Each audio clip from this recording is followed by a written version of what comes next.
Magandang umaga sa inyong lahat. Ako po si Gracelyn B. Kilap, nagmula sa ika-6 na baitan. Ako ay mag-aalay sa inyo ng isang tula na pinamagatang wika at kultura natin ay mahalin. Wikang Pilipino, ang pambansang wika. Wika na ating kinalakihan, huwag nating kakalimutan. Wika ay mahalaga upang tayo ay magkaisa sa bawat damdamin, sa pangarap na ating dala. Wika na bigay ng Panginoon, huwag nating ipagwalang bahala.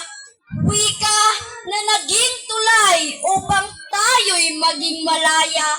Mawala man ang mga tala, huwag lang ang sariling wika. Iba-iba man tayo ng paniniwala, ngunit tayo ay iisa.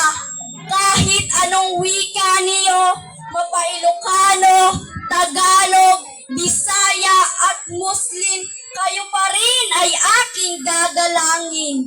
Pagrespeto sa kapwa, dapat nating ugaliin. Ang pagkakaiba ay yaman ng lipunan, tulad ng bulaklak na nagbibigay kagandahan.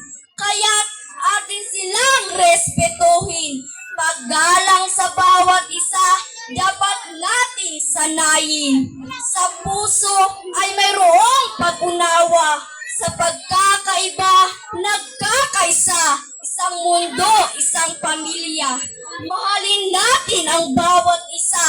Magkaiba man ng wika at kulturang dala.